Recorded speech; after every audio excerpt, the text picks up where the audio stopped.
Senator Paul.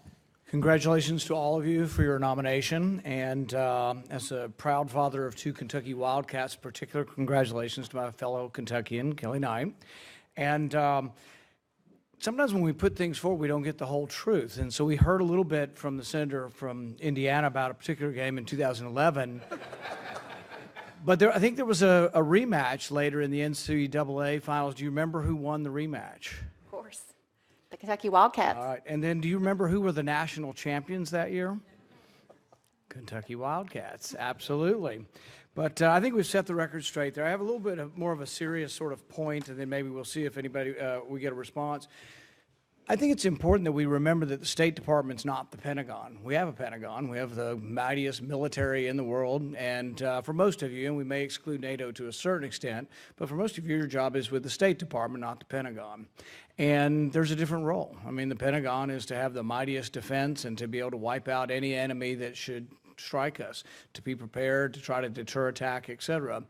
But the job of the State Department is different. Your job is one of friendship and trade, and you're going to be going to friendly countries. Obviously, I jokingly say I don't want war with Canada or Italy or England, but it is important that your role in the world, as you're out there mixing with other ambassadors in your region of the world, your role is to foster peace. And I think that's important.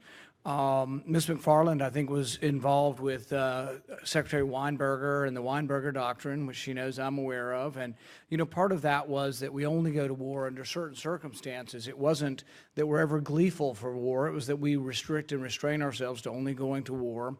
One of the points of the Weinberger Doctrine is to go to war under last resort. One was that we go under when there are vital national interests. I think sometimes we get sloppy with that one. We just say everything's in our vital national interest, and that's really a conclusion that requires debate and the facts on both sides before we go.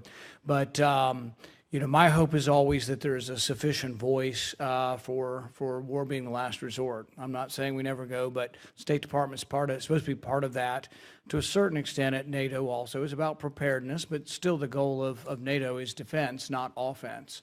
And I just hope all of you will remember that and realize that, you know, really part of your role is to try to preserve peace and keep peace.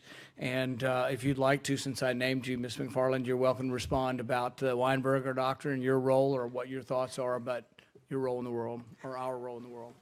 Thank you very much, Senator Paul. You and I have had this conversation a number of times about the Weinberger Doctrine. I was privileged enough to be at the Pentagon in the Reagan administration, worked for Secretary Weinberger, and helped craft the speech that he delivered that was the Weinberger Doctrine. And there were several points to it, and these were guidelines of when the United States should consider going to war or using combat forces overseas. One of the considerations was that we would do so to protect our vital national interests, that we would do so with a clear idea of what was required, that would also have the full support of the American people. And finally, that our objective would be to win and to prevail.